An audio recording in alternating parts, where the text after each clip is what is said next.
नमस्कार. सर्व शेतकरी बंधूंचे जमीन वाचवा कार्यक्रमात स्वागत आहे.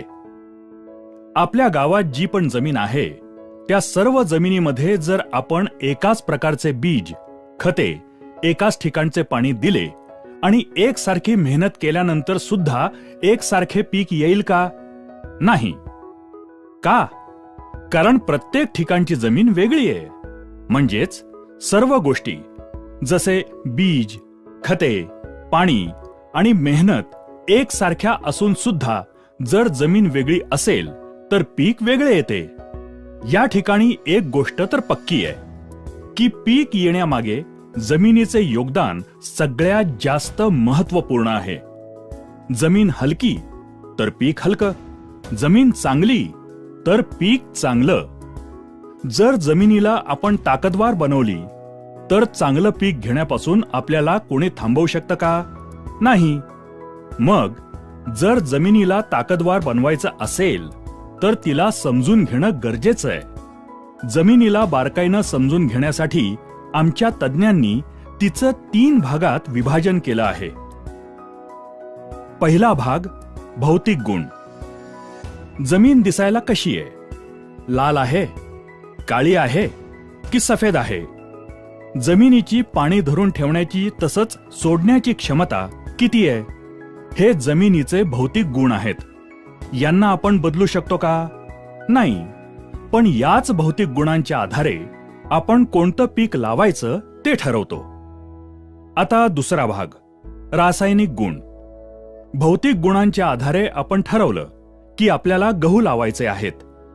आता समजा गव्हाच्या पिकाला 50 किलो नायट्रोजनची गरज आहे आणि जमिनीत 25 किलो नायट्रोजन उपलब्ध आहे. तर शेतकरी काय करेल?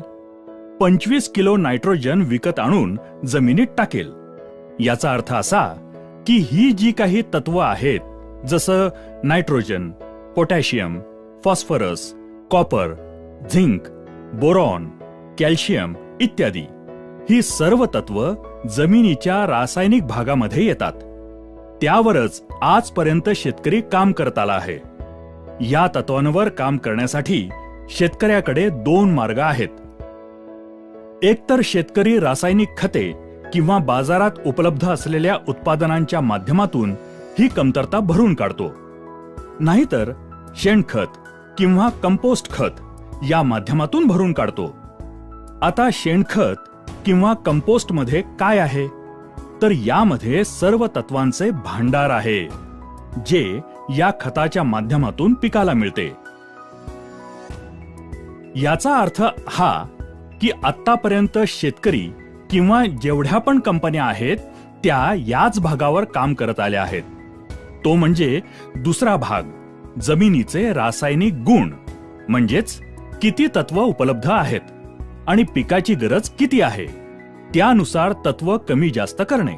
आता आपण बघूया की भौतिक गुण आणि रासायनिक गुण यांच्या व्यतिरिक्त तिसरा भाग काय आहे आणि आपल्याला तो जरुरी आहे का? आणि हो, त्यानंतरच आपण त्यावर काम करायचं की नाही ते ठरवूया. तिसरा भाग ज्याला आपण म्हणूया जैविक गुण. जेवढे पण जीवाणू आहेत ते जमिनीच्या जैविक भागामध्ये येतात. आता हे जीवाणू आपल्यासाठी गरजेचे आहेत का? हे माहिती करून घेण्यासाठी आपण काय करू शकतो? आपण आपल्याच शेतातील माती घेऊ आणि तिचे 2 भाग करून लोहाराच्या भट्टीमध्ये त्यातील एक भाग 160 डिग्री सेल्सिअस ते 500 डिग्री सेल्सिअस तापमानात गरम करू आणि ती थंड झाल्यानंतर दोन्ही भागात बीज जर टाकले तर गरम केलेल्या भागात ते बीज कधीच नाही उगवणार. असं का? कारण 160 डिग्री सेंटीग्रेड पेक्षा जास्त तापमानात जे पण जीवाणू होते ते सर्व संपून गेले, म्हणून ते नाही उगवले. म्हणजेच बीज उगवण्याची प्रक्रिया ही जीवाणूंच्याच माध्यमातून होत होती. हे एक काम झालं. आता दुसरं काम बघा.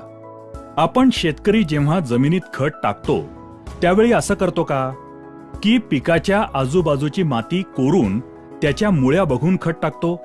नाही. आपण काय करतो? कसं पण खत फेकून येतो. आता खत तर मुळांच्या जवळ नाही पडत, ते कुठेही पडलेलं असतं. तरी पण जर 2 दिवसानंतर आपण पाहिलं तर पिकामध्ये बदल झालेला दिसून येतो. याचा अर्थ ते टाकलेलं खत पिकाला लागू पडलं, म्हणजेच खत आणि पीक यामध्ये काहीतरी हालचाल झालीये. मग काय झालं? खत चालून पिकाकडे गेलं की मुळ्या बाहेर येऊन खत खाऊन परत आत गेल्या? नाही, असं काही नाही झालं.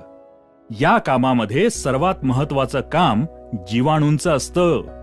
मला सांगा, जे खत आपण टाकतो ते खत पीक एकाच वेळेला घेतात का?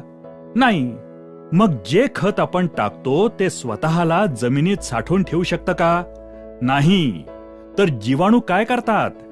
शेतकरी जी खतं टाकतो त्यांना साठवून ठेवून पिकांना जशी गरज लागेल त्यानुसार ती खतं पिकात पोहोचवण्याचं काम करतात. हे महत्वाचं काम पण जीवाणूंच्याच माध्यमातून होतं. आता तिसरं काम. बरीच अशी तत्व आहेत जी पिकं असतात त्या स्वरूपात कधीच घेत नाहीत. तुमच्या भाषेत सांगायचं तर समजा गहू घेतले. गहू आपल्या खाण्यासाठी असतात. जर मी तुम्हाला 1 प्लेट भर गहू खायला दिले तर तुम्ही खाणार का? नाही. तर काय करणार? त्याचं पीठ कराल, त्याची चपाती बनवाल आणि मग खाल. याचा अर्थ असा की ज्या स्वरूपात आहे त्यातून दुसऱ्या स्वरूपात बदललं तरच खाऊ शकणार. त्याचप्रमाणे फॉस्फरस, सिलिकॉन यासारखी जी तत्व आहेत ती आहे त्या स्वरूपात पिकं कधीच घेत नाहीत. त्यांना दुसऱ्या स्वरूपात बदलण्याची गरज असते. त्यांना घुलनशील बनवावं लागतं. हे काम जीवाणूंच्याच माध्यमातून होतं. जर आपण फॉस्फरस जमिनीत टाकला आणि त्या ठिकाणी जीवाणूच नसतील तर तो फॉस्फरस जमिनीत तसाच पडून राहील. तो पिकासाठी वापरलाच जाणार नाही. आणि तुम्ही विचार कराल, मी तर पिकात टाकलंय तरी पण फॉस्फरसची कमतरता का आली? मग तुम्ही काय करणार? परत फॉस्फरस आणून टाकणार आणि असं केल्यानं आपला खर्च वाढतो. याचा अर्थ हा की ही सर्व तत्व उपलब्ध स्वरूपात पिकांमध्ये पोहोचवण्याचं महत्वपूर्ण काम जीवाणूंच्याच माध्यमातून होतं. आता कार्बन आणि नायट्रोजनच्या संबंधाबाबत तुम्हाला कल्पना आहे का? तर बघा, पिकाला सगळ्यात जास्त प्रमाणात जे तत्व लागतं ते नायट्रोजन.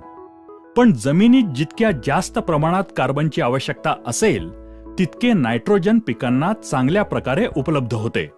अर्थातच जमिनीतील कार्बनचे प्रमाण कमीत कमी 1% ते 1.5% असणे आवश्यक आहे.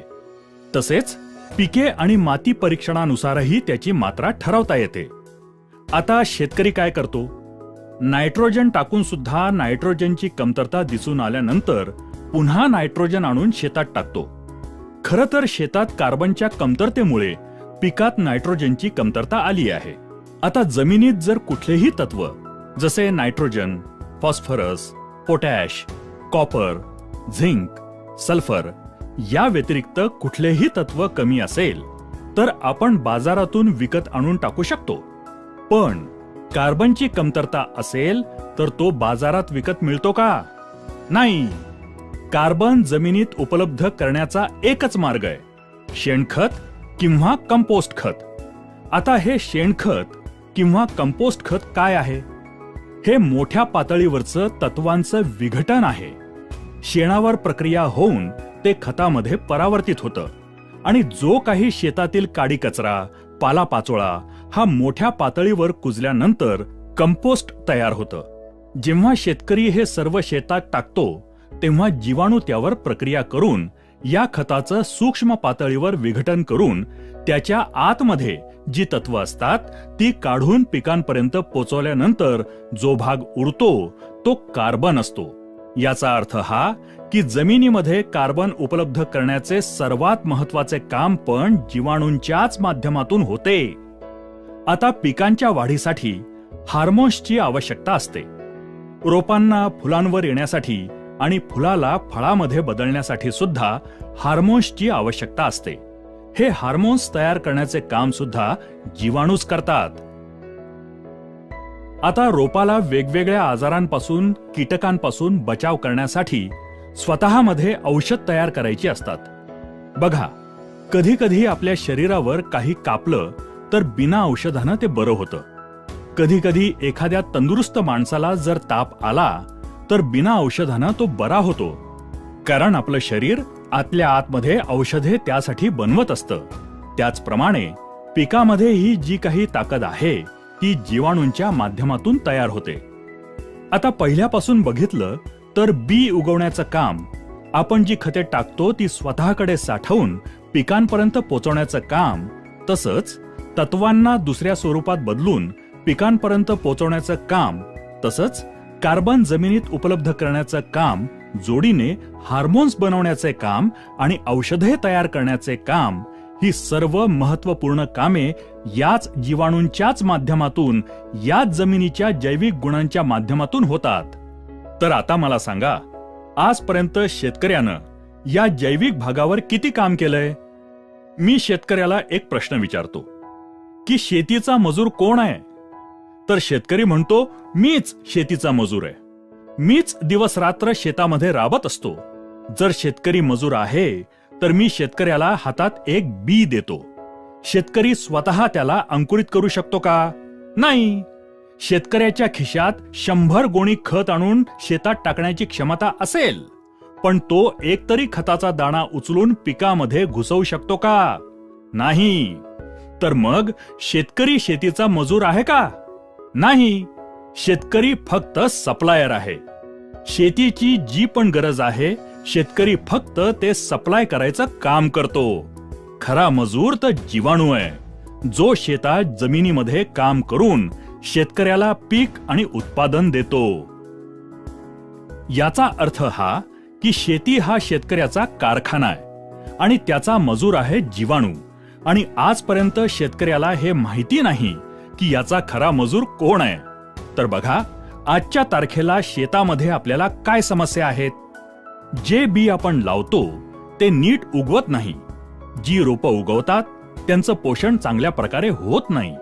रोपांना फुलं चांगल्या प्रकारे येत नाहीत. जी फुलं येतात ती चांगल्या प्रकारे फळात परावर्तित होत नाहीत. शेतीत रोगराई वाढलीये. या साऱ्या समस्या, ही कामं जीवाणूंच्या माध्यमातून होत होती, ती आज होत नाहीत.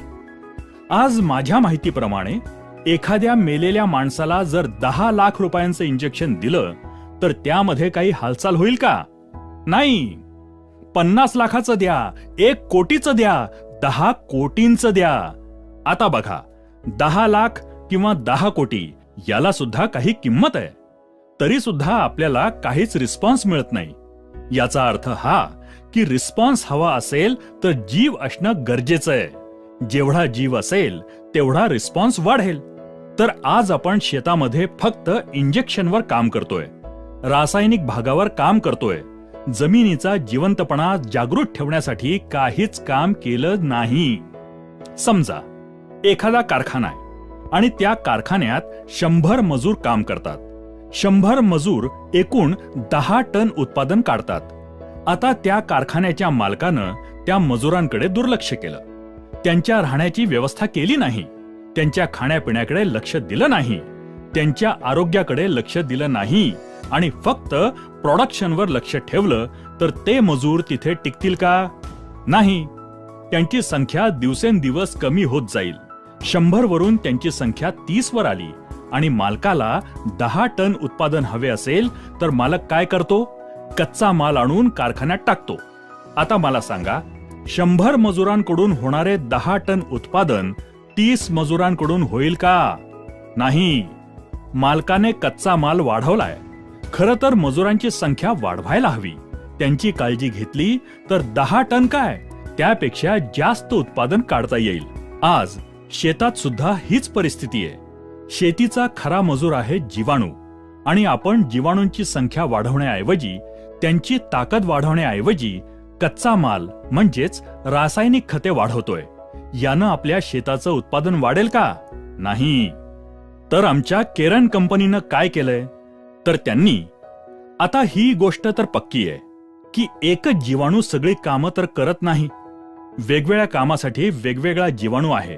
तर कंपनीनं काय केलं? जमिनीत फायदा करणारे जेवढे पण जीवाणू असतात ते सर्व जीवाणू शोधून काढले आणि त्या सर्व जीवाणूंची संख्या जमिनीत कशी वाढवता येईल, तसंच त्यांना काम करण्यासाठीचे वातावरण कसे तयार करता येईल यावर प्रयोगशाळेत संशोधन करून बायो ऑर्गॅनिक सॉइल सोल्युशन, बॉस, ओरिकेन, ओनिटॉन आणि कॅमिटॉन हे तंत्रज्ञान विकसित केले. हे तंत्रज्ञान जसे आपण जमिनीत सोडले तसे त्या जमिनीतील जीवाणूंची संख्या करोडोंच्या पटीनं वाढत जाते. तसंच त्यांना काम करण्यासाठीचे पूरक वातावरण तयार होते. त्यामुळे तुमच्या त्या जमिनीची ताकद वाढते आणि जमिनीमध्ये जीवाणूंच्या माध्यमातून होणारी सर्व कामे वेगानं सुरू होतात. शेतकरी जेवढा कच्चा माल किंवा रसायने शेतात टाकतो आणि मेहनत करतो त्याचे भरपूर रिटर्न्स शेतकऱ्याला त्याच्या शेतातून द्यायला सुरू करतात. बॉस, ओरिकेन, ओनिटॉन, कॅमिटॉन या तंत्रज्ञानाचा वापर शेतकरी त्याच्या जमिनीमध्ये वेगवेगळ्या प्रकारच्या स्लरीच्या माध्यमातूनही करू शकतो. जर शेतकऱ्यानं असं केलं तर त्याची जमीन खूप वेगानं रिस्पॉन्स देऊ लागते आणि माझ्या अनुभवानुसार ते पीक तुमच्या संपूर्ण भागात नंबर 1 चे पीक असेल. तसेच तुमच्या जमिनीची उत्पादन क्षमता सुद्धा वाढेल. मी शेतकऱ्याला एक गोष्ट नेहमीच सांगतो की पहा, तुमचं अर्ध आयुष्य गेलं कोणतं खत चांगलं आहे, कोणतं बी चांगलं आहे हे शोधण्यात, आणि आज पण तुम्ही शोधतच आहात. 3 महिने जर तुम्ही आम्ही सांगतो तसं केलं तर माझा दावा आहे की त्यानंतर तुमचा शोध संपेल. आम्ही तुम्हाला पूर्ण शेतात नाही टाकायला सांगत. तुम्हाला जेवढं टाकावंसं वाटेल तेवढ्याच एरियात टाका आणि बघा, जर तुमच्या जमिनीत बदल झाला तर तुम्हाला दुसऱ्याच्या विश्वासाची गरजच नाही. हे घेऊन तुमचं संपूर्ण शेत, संपूर्ण जीवन कसं चांगल्या प्रकारे समृद्ध करता येईल ते तुम्ही ठरवू शकता. कारण जगात काय होतंय यापेक्षा आपल्या शेतात काय होतंय ते जास्त महत्वाचं आणि गरजेचं आहे. आमचे जे कोणी सहकारी तुमच्याकडे येतात त्यांच्याकडून पिकानुसार त्यामध्ये आमची ही केरन टेक्नॉलॉजी कोणत्या प्रकारे वापरायची आहे याची पूर्ण माहिती तुम्ही घेऊ शकता. आमच्या या कार्यक्रमाला आपण लक्षपूर्वक उपस्थित राहिल्याबद्दल, आपला मूल्यवान वेळ दिल्याबद्दल सर्व शेतकरी बंधूंना केरनकडून खूप खूप धन्यवाद.